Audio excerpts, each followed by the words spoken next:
Olá, gente, tudo bom? Meu nome é Arthur, eu sou TLCista, fiz o 66º TLC e fui convidado pelo movimento para viver esse momento hoje com todos, né? Para que vivamos hoje juntos esse momento. E estou muito grato por ele, né? Por ter sido convidado. Foi uma oportunidade que me fez crescer bastante enquanto eu me preparava para esse momento de hoje, seja refletindo ou lendo alguma coisa. Então sou muito grato ao movimento por esse convite e também sou grato de forma especial a cada um de vocês. Então muito obrigado por hoje estarem talvez abrindo as portas de suas casas para me receber. Me sinto privilegiado por conseguir adentrar nesse momento hoje com vocês para que a gente possa viver essa reflexão de hoje juntos, né? Esse momento juntos. Queria aqui também deixar de forma bastante especial meu respeito e admiração ao movimento por ter possibilitado esse momento para a gente hoje, né? Sem dúvidas, é um momento que não poderia passar em branco dentro do movimento, devido à importância que esse momento particular que nós estamos vivendo tem para a nossa vida, para a vida da nossa igreja. Então, é engraçado e admirável ver como a gente consegue se adaptar às circunstâncias para que nada que seja essencial para a gente seja perdido, né? E eu considero bastante importante a gente ter a oportunidade de conversar um pouco sobre os momentos especiais que a gente vive. Particularmente em relação a esse tema, né, da Semana Santa, do Tríduo Pascal, devido à importância que isso tem para a nossa vida. Então eu queria convidar todos agora a de fato estarem aqui presentes. Eu sei que é bastante difícil, principalmente usando esse tipo de plataforma que a gente está usando, como o Instagram, o tempo inteiro aparecendo notificações aqui em cima, que às vezes competem de fato pela nossa atenção. Então, assim, que de fato nós estejamos aqui. Então, se de repente esse não é o momento em que você pode ficar 100% focado, prestando atenção, que a gente possa fazer isso talvez em outro momento na sua rotina. Se você de repente quer viver, partilhar isso com outras pessoas da sua casa também, talvez seja um momento adequado, um momento mais adequado para você. Então, fique à vontade para inserir essa reflexão onde você achar mais conveniente. Mas dito isso, então, vamos nos preparar para viver esse momento da forma como Deus quer para nós, invocando então a presença do Espírito Santo, que nós já temos certeza que está em nosso meio. Em nome do Pai, do Filho e do Espírito Santo. Amém. Vinde, Espírito Santo, enchei os corações dos vossos fiéis e acendei neles o fogo do vosso amor. Enviai, Senhor, o vosso Espírito, e tudo será criado, e renovareis a face da terra. Oremos. Deus, que instruístes os corações dos vossos fiéis com a luz do Espírito Santo, fazei que apreciemos retamente todas as coisas segundo o mesmo Espírito, e gozemos sempre de sua consolação. Por Cristo nosso Senhor. Amém. Em nome do Pai, do Filho e do Espírito Santo. Amém. Bom, gente, para a gente iniciar então esse momento, nada mais oportuno do que a gente se situar, né, temporalmente falando, onde é que nós estamos então, em que momento da Semana Santa esse vídeo se insere, esse vídeo é oportuno para que momento da Semana Santa. Então, nós conseguimos ao longo desses dias, né, graças a Deus, vivenciar juntos algumas reflexões que nos trouxeram alguns momentos históricos da vida de Nosso Senhor durante a Semana Santa que nós celebramos, e algumas reflexões foram extraídas acerca disso. Então, nós começamos em um primeiro momento com Mateus, em que ele falou um pouco, na verdade introduziu um pouco o contexto dessa transição entre a Quaresma e a Semana Santa, falou também do que é o Tríduo Pascal, e já falou um pouco do primeiro dia, né? Porque depois o Guilherme completou esse primeiro dia do Tríduo, falando um pouco mais da sexta-feira. Mas então Mateus falou um pouco da quinta-feira santa, em que ele pôde falar aspectos lá da última ceia, lá do lava-pés, da última ceia. E Guilherme depois continuou falando um pouco do que aconteceu na sexta-feira santa e a paixão e morte de Nosso Senhor, desde o momento que ele foi entregue até o momento que ele foi julgado e morto por nós na cruz. E eis que nós chegamos nesse momento, então, que esse vídeo se insere. No momento em que Nosso Senhor foi sepultado, no final lá do primeiro dia do Tríduo Pascal. Então, já que a gente estava falando do Tríduo Pascal, vamos só recapitular um pouco a ideia, né? Lembrando, né, que para os judeus, O dia, ele começa quando as 3 primeiras estrelas começam a brilhar no céu. Ou seja, quando o sol se põe e 3 estrelas começam a brilhar no céu. Então, eles começam lá o dia, digamos assim, ao anoitecer, o que pra gente seria o anoitecer. Então, o primeiro dia do Tríduo Pascal começa na quinta-feira de tardezinha, né? Ali quando está entardecendo, e só vai terminar na sexta-feira de tardezinha, quando está anoitecendo.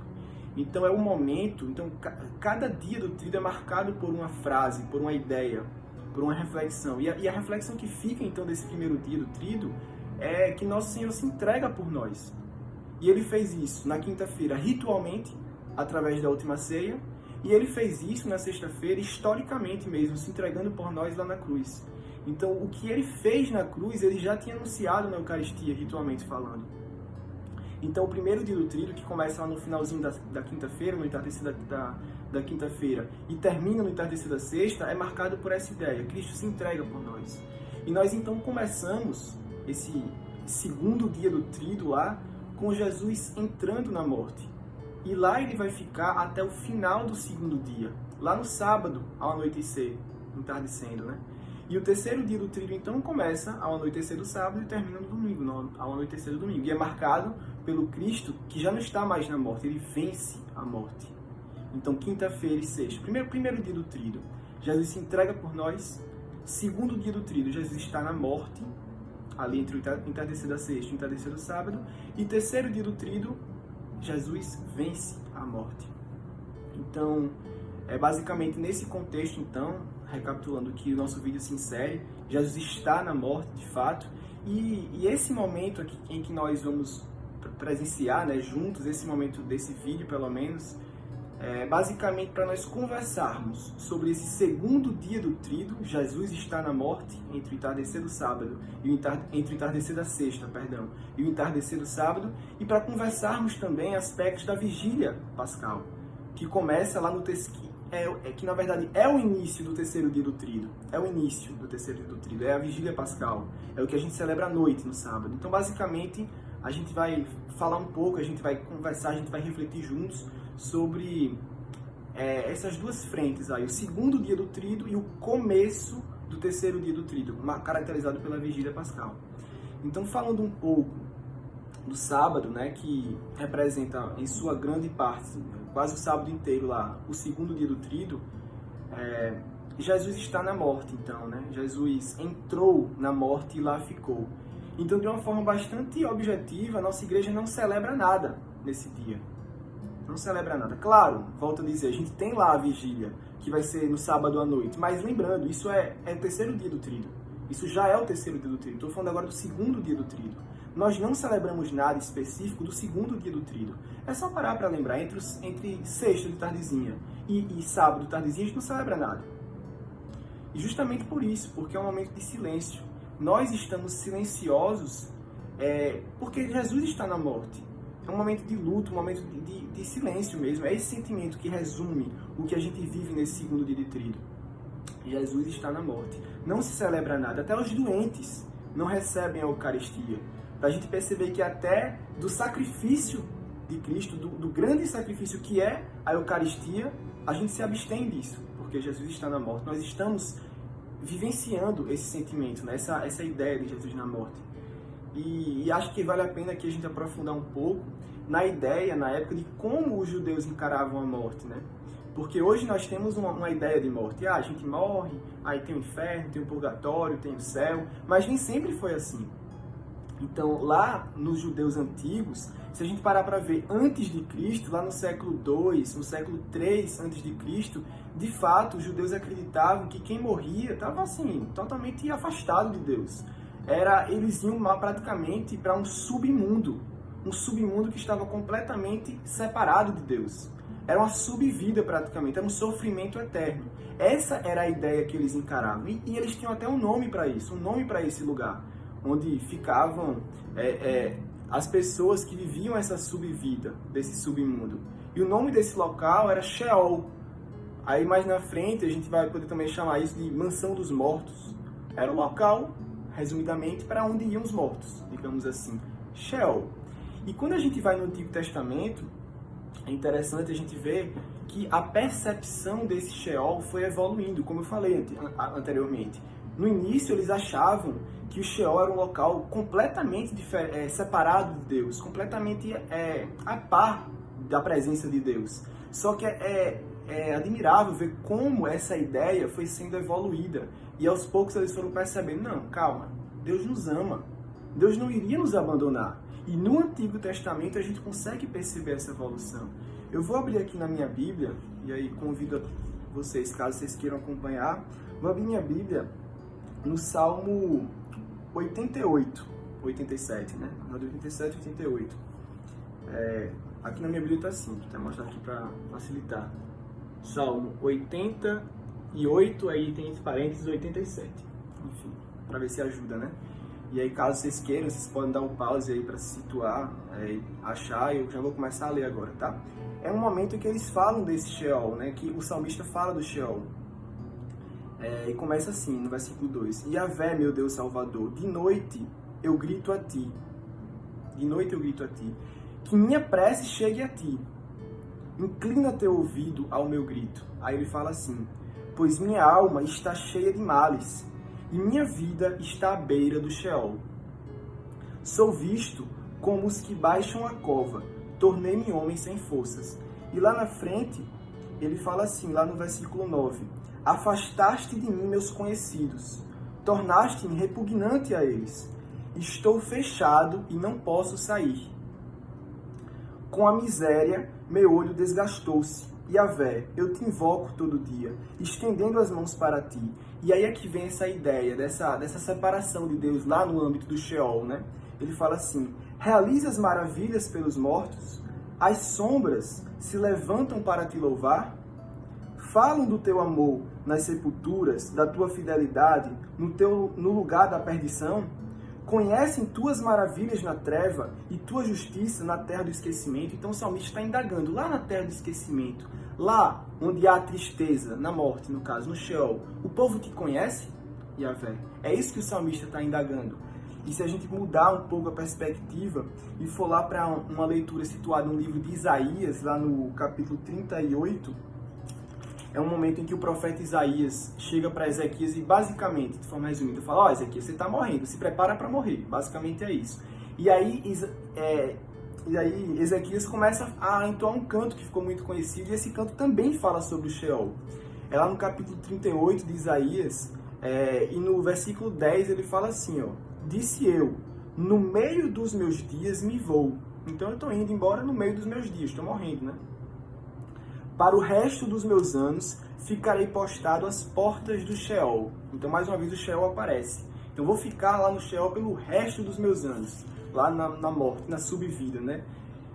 E mais na frente, ele fala assim, Senhor, estou oprimido, socorre-me. E isso aí ele fala mais ou menos lá no versículo 14. E lá no versículo 15 ele continua, caminharei todos os anos da minha vida, curtindo a amargura da minha alma. Então é uma amargura que vai ser vivida lá no Sheol, nessa mansão dos mortos, lá onde os mortos ficam, né? E lá no versículo 18, mais uma vez, vem essa ideia de separação de Deus, mais uma vez. Com efeito, não é o Sheol que te louva, não é o Sheol que te louva, nem a morte que te glorifica, pois já não esperam em tua fidelidade aqueles que descem a cova. Ou seja, aqueles que morrem não esperam tua fidelidade. É isso que ele está dizendo aqui. Os vivos, só os vivos que te louvam, como faço hoje. Então, assim, basicamente, a gente tem outros momentos da Bíblia que falam sobre o Sheol, mas basicamente é isso. A ideia de quem morria que estava separado de Deus, de uma forma geral, né? E é interessante ver como esse conceito vai evoluindo. E a gente percebe essa evolução, aí mais para quando Jesus está perto, porque isso que eu estou falando aqui é século 2, século 3, essa leitura aqui de Isaías, o diálogo com o rei Ezequias, isso é século 8º antes de Cristo. Mas quando Cristo está perto de chegar, esse conceito vai mudando. Inclusive tem aquela famosa parábola que Jesus conta de Lázaro e o banqueteador. Naquela parábola ele fala de um banqueteador que é muito rico e de Lázaro, que é um pobre, que vive na porta da casa desse rico. E ele fica lá meio que rezando para pegar as migalhas do que cai da mesa do rico. E eis que os dois morrem. Tanto Lázaro morre,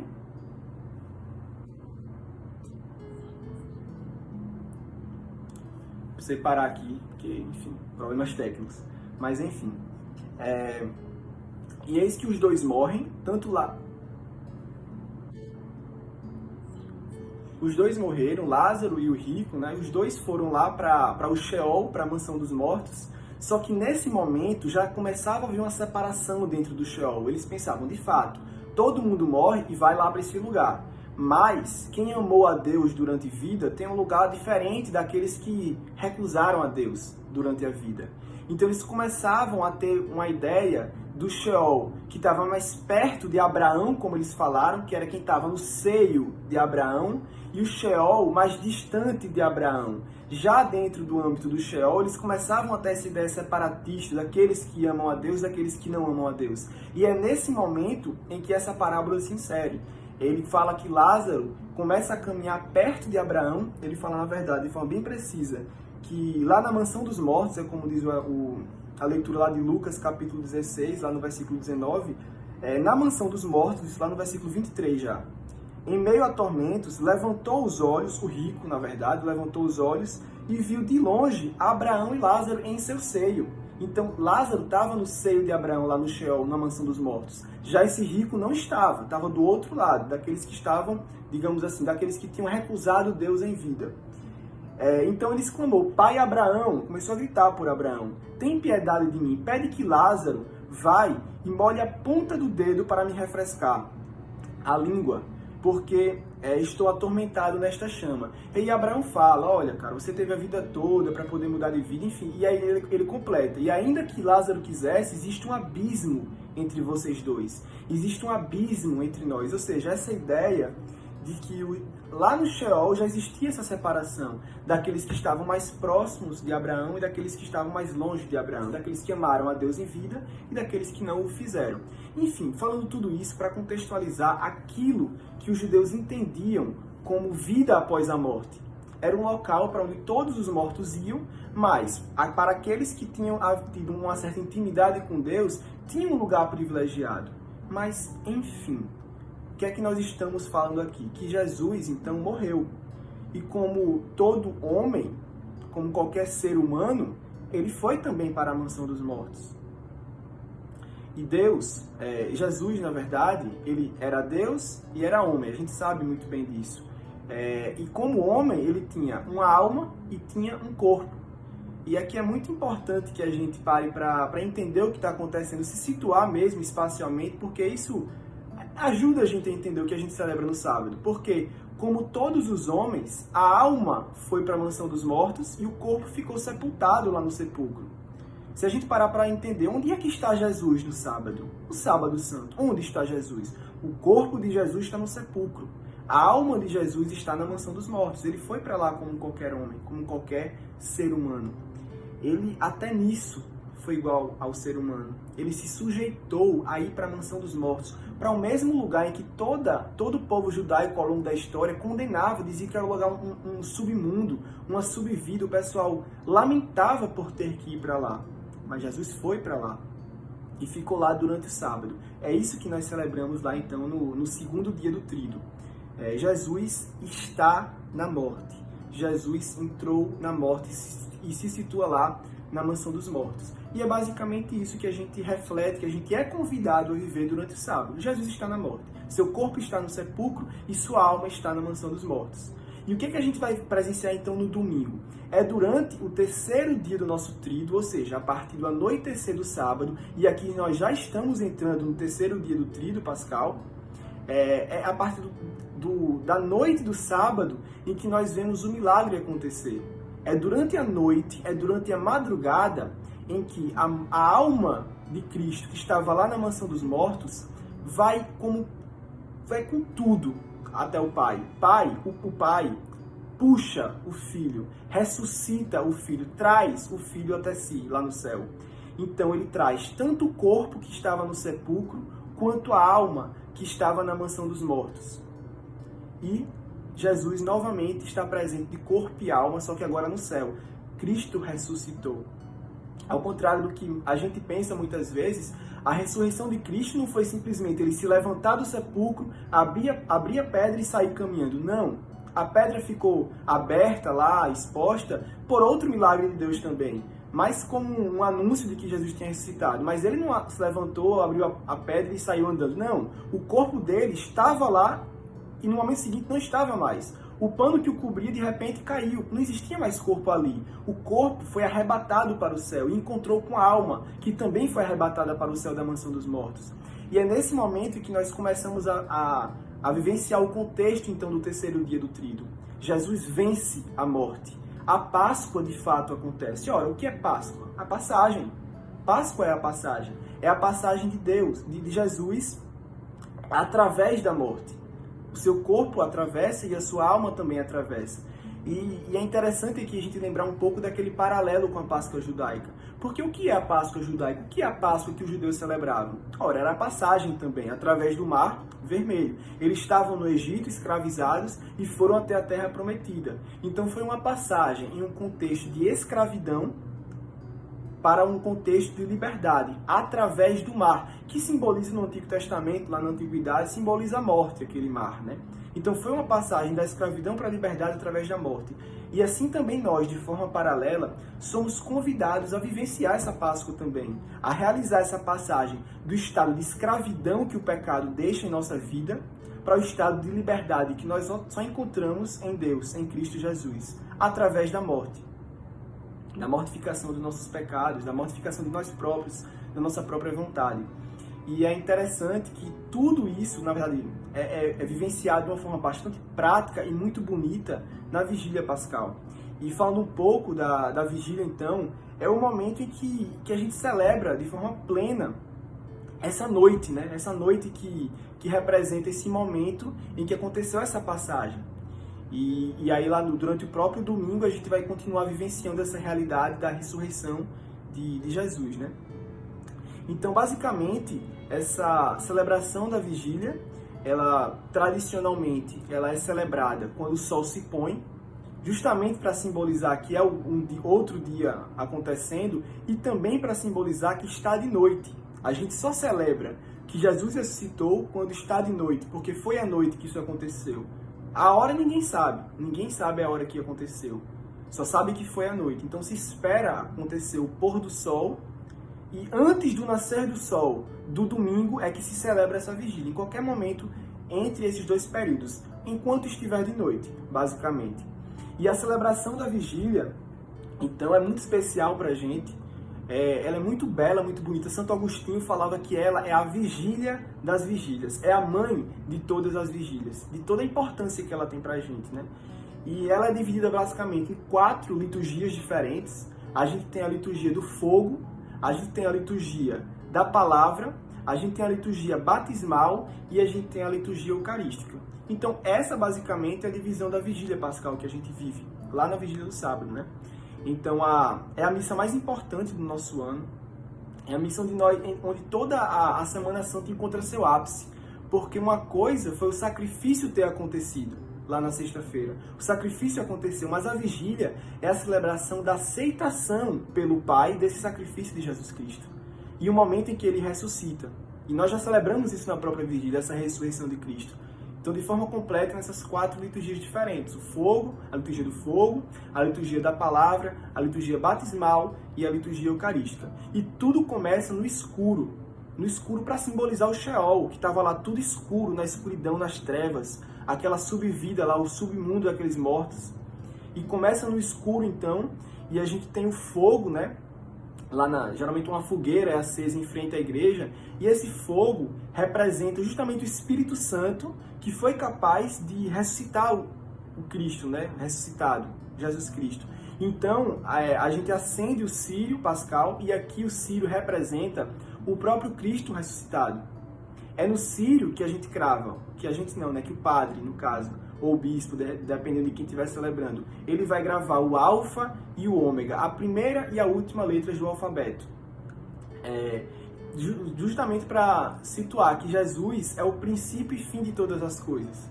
E lá também se fazem aquelas marcas simbolizando as chagas de Nosso Senhor na cruz e também o ano em que está se celebrando aquela vigília, para nos lembrar que a vigília é atual. A vigília não foi algo que aconteceu no passado, não é algo que a gente está celebrando que está lá no passado. É a Páscoa do passado. Não é a Páscoa. A Páscoa é atual, é a Páscoa do hoje, que nós somos convidados a vivenciar isso hoje. E tudo isso presente lá na imagem do Círio Pascal, que representa o próprio Cristo. E aí, então, o celebrante entra na igreja, ele é o primeiro a entrar, ninguém está dentro da igreja ainda, ele é o primeiro a entrar, a igreja escura com o Círio Pascal.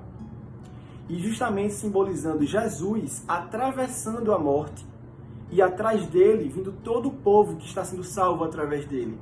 Só para a gente lembrar, até então, não existia uma comunicação entre aqueles que estavam mortos e o céu. Não existia. Só existia uma morte aqui no meio.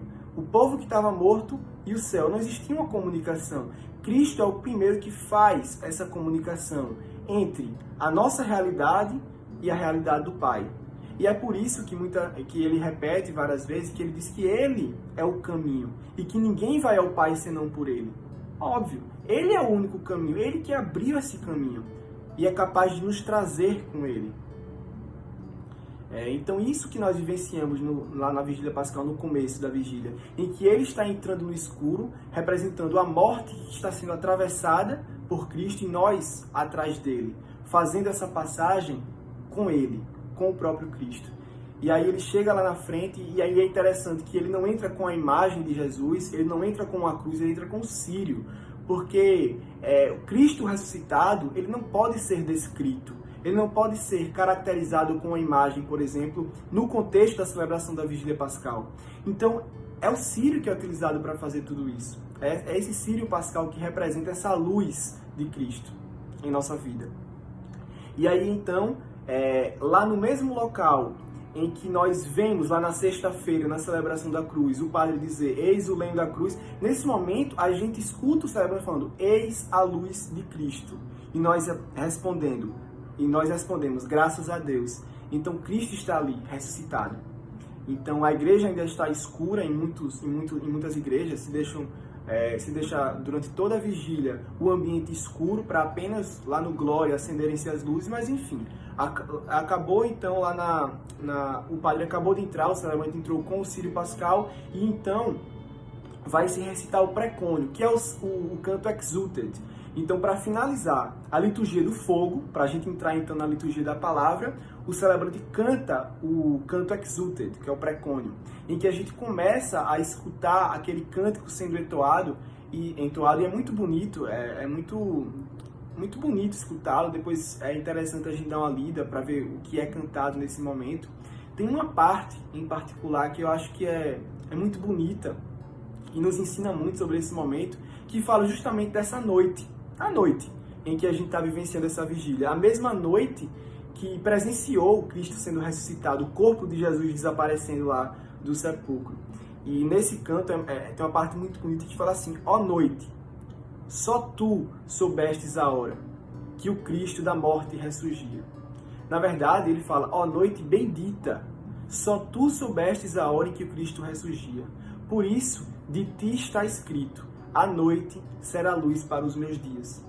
Então, assim, é de uma delicadeza muito grande essa música, esse canto, na verdade, o Exultet. E ele que finaliza ali a liturgia do fogo. Tem outros pontos muito bonitos também desse canto. Vale destacar outro momento também, em que se fala do pecado de Adão. Ele fala, ó necessário pecado de Adão, que foi destruído pelo sacrifício de Cristo. Vou repetir. Ó necessário pecado de Adão, que foi destruído pelo sacrifício de Cristo.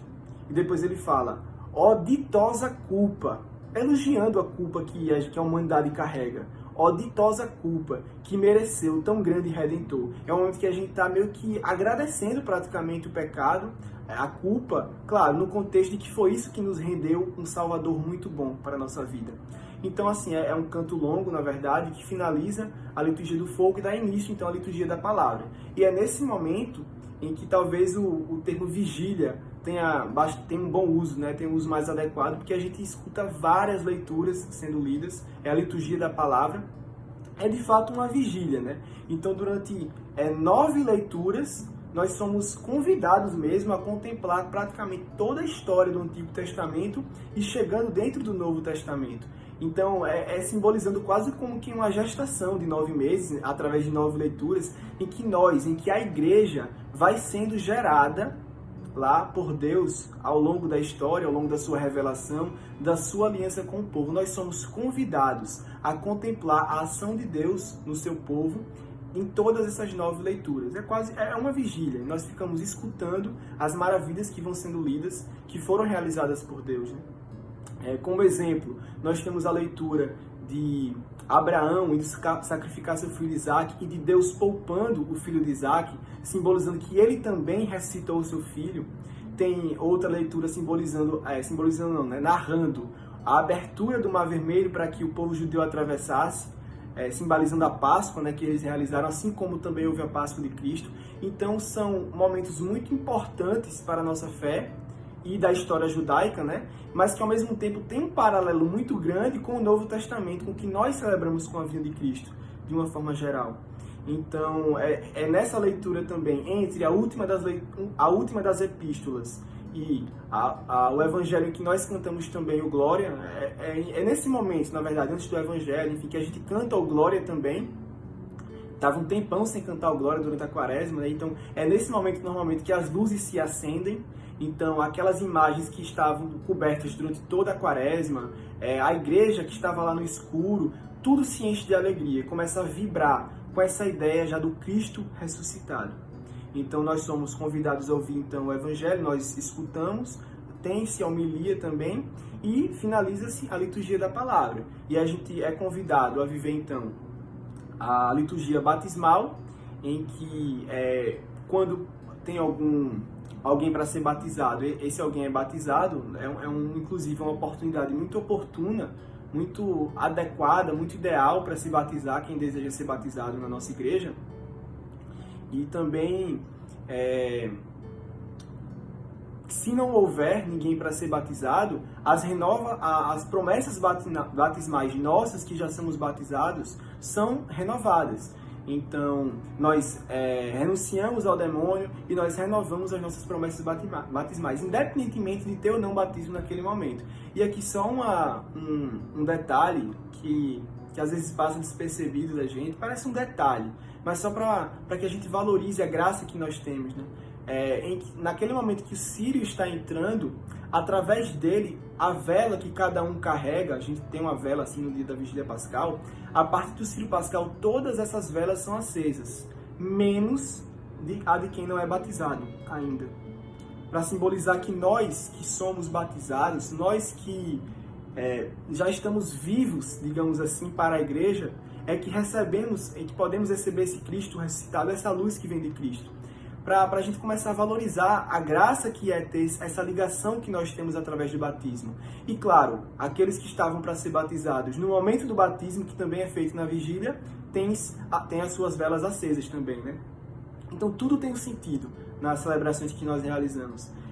Então essa ideia, né, a partir daquela água que jorra de Cristo, nós somos batizados e nós nascemos para a igreja, é o Espírito Santo que dá vida para todos nós. E é nesse momento da vigília que nós vivemos essa liturgia batismal, então. E para finalizar, a liturgia eucarística, que é o ápice da celebração da vigília. É nesse momento em que nós vamos receber o Cristo ressuscitado na Eucaristia. Então, óbvio, assim, a vigília é muito densa, a vigília é muito rica. Não daria para falar tudo que ela representa, tudo que ela traz para ser refletido, para ser vivenciado, mas sem dúvida alguma é algo que deve ser experimentado, sobretudo. Óbvio que a gente tem que ter noção da importância, a gente tem que ter noção de como ela é estruturada, de como ela é dividida, mas no fim das contas, o que de fato importa é nós a vivermos. Então, fica aqui o convite, claro, para todos nós, essa Semana Santa, para que nós participemos das celebrações. Obviamente, esse ano vai ser muito mais difícil a gente fazer isso presencialmente, devido à condição que está acometendo todo mundo, né? Mas muitas paróquias estão realizando transmissões ao vivo. Então, assim, que a gente procure participar desses momentos que muitos padres possibilitado para os fiéis participar através da tecnologia. E se não for possível, que a gente se recolha na nossa casa e tente vivenciar tudo isso. Claro que não vai ser a mesma coisa, a gente não vai estar lá recebendo o sacramento, mas que pelo menos a gente esteja espiritualmente unido a isso. Então, assim, algo que sobretudo deve ser vivido por nós, né? Então, basicamente é isso.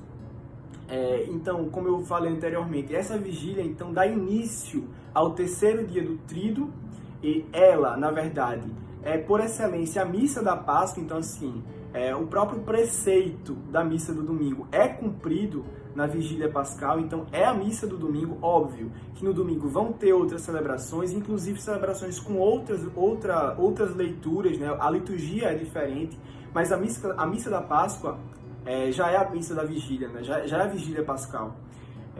Então, basicamente é isso que a gente poderia extrair nesse vídeo curto que a gente teve a oportunidade de vivenciar juntos.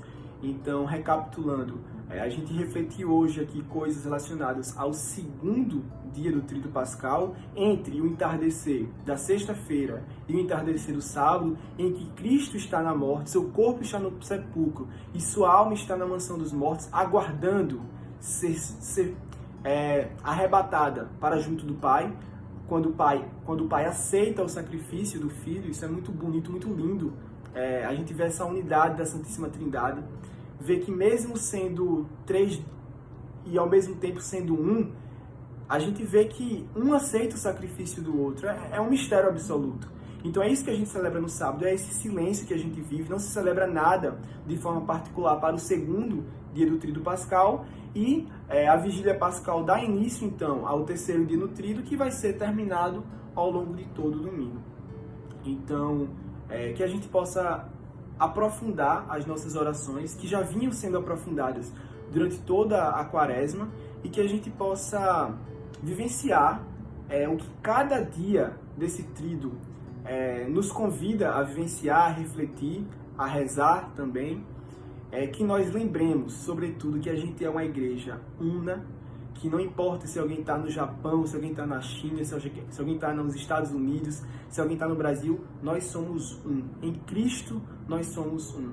Isso é uma certeza que nós acreditamos que vale a pena ser reforçada, sobretudo nesse momento específico que nós vivemos agora, em que o isolamento social é preconizado, né, que é preconizado para a gente ficar em casa, evitar aglomeração.